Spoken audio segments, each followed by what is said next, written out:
Hello all you geeks, dweebs, and nerds. How are you guys doing?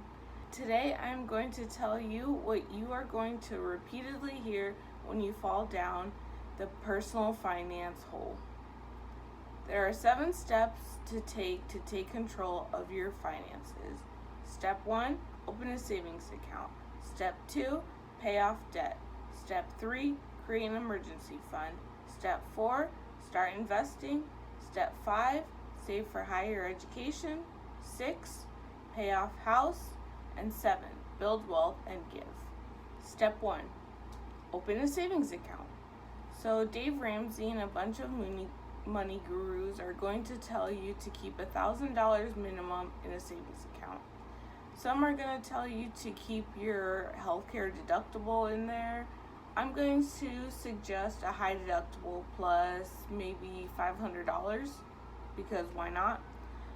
If there's a health issue and you have a rainy day, around the same time period, you're covered.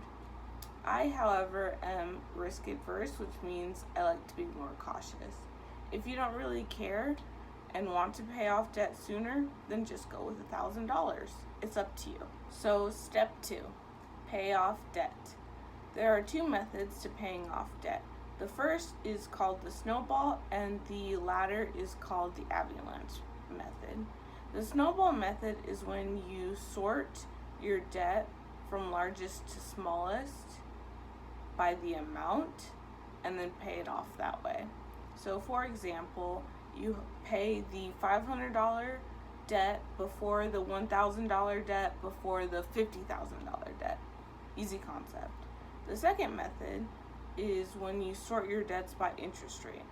So if you had a debt with an annual percentage yield or APY of 21% and then a 7% APY on a different debt, and then like a 4 or 5 on your student loans or something, you'll pay off that 21% interest rate debt first, no matter if it's like $500 or $50,000. You pay it off first and then go on from there. So there is no right or wrong way to pay off debt. Don't let anyone tell you otherwise. The snowball method is particularly helpful for people that are more emotionally driven, and this is because it's easy for them to see how easy it is to pay off debt, because they start with the smallest ones and then they pay it off and check that it's done, and then it increases their momentum and willingness to continue with the process of paying down debt. And the second method, the avalanche method, is more popular with type A personalities and the rational thinkers, I suppose. And this is because they save more money on interest payments by focusing more on the interest rate. The interest rate payments, again, are smaller as you pay off your debts. The best method is the one that you can stick to. So don't be wishy-washy when it comes to a method, because that's not what matters. What matters is that you pay off the debt. So choose one and just focus. So step 3 is save 3 to 6, 12, 18 months worth of expenses. Now that you paid off your debts, except your house, because that can be considered good debt, do you know how much you spend on a monthly basis? Seriously, stop and figure it out. Don't guesstimate. Print out a few statements, a few months worth of statements, and figure it out. You may have done this in a previous step, but now that you paid off the debt, you may be leaning off the gas a little bit and allowing some lifestyle creep to come into your life. So just make sure that you know how much you're spending. Then ask yourself, how much do you want to keep in a high yield savings account or a money market account? Do you have a stable W-2 job, or are you self-employed? Is your job seasonal, or is there high volatility in your paycheck? Be honest with yourself. If you feel secure, you probably can do 3 to 4 months worth of expenses. If your paycheck isn't very consistent, Save 5, 6, or a year's worth of expenses. It's fine. Again, this is personal finance, so make it personal to you. What are you comfortable with?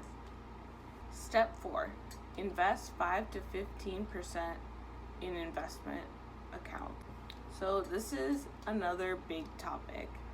There are a bunch of different retirement accounts like the 401ks, the IRAs, the 403bs, the SEPs, the thrifty savings plans, the 457s, the pension plans, all these different plans. So find the one that you're available to use and start putting money in there. The most popular is the 401k plan, which are typically held by your employer. The employer typically incentivizes the employees to use this retirement vehicle by matching a current percentage. So for me, my previous employers matched 100% up to 3 or 4%, and another was 50% up to 6%, which is basically the same meaning or the same thing in different words. So just make sure you know what your employer matches and do that minimum first. And options in these accounts are good. Invest more. What are good fund options? I don't know. Do your own due diligence on that one.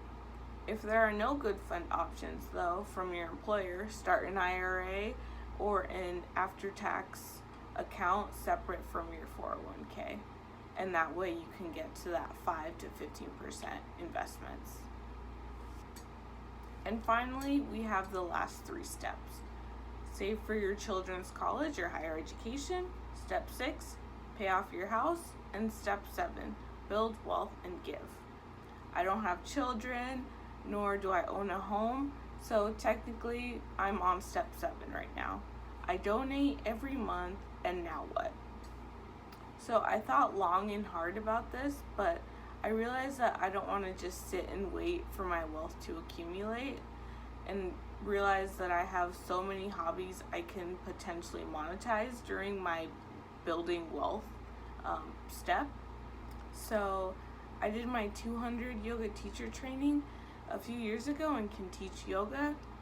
I have my real estate license and I have some experience in being a transaction coordinator, so I can provide those services to people. I have a 3D camera, so I can create and sell 3D images of homes to realtors. I have a t-shirt press, so I can go and create and sell t-shirts. I like math, and I can do someone's homework for them or be a math tutor. Probably the latter because ethics. But there's just so much potential that I realize I have, and I only need to start taking action.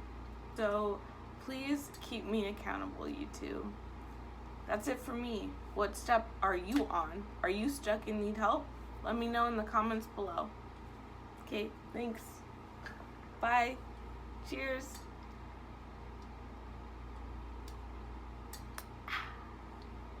Oh, and don't forget to like and subscribe. Bye.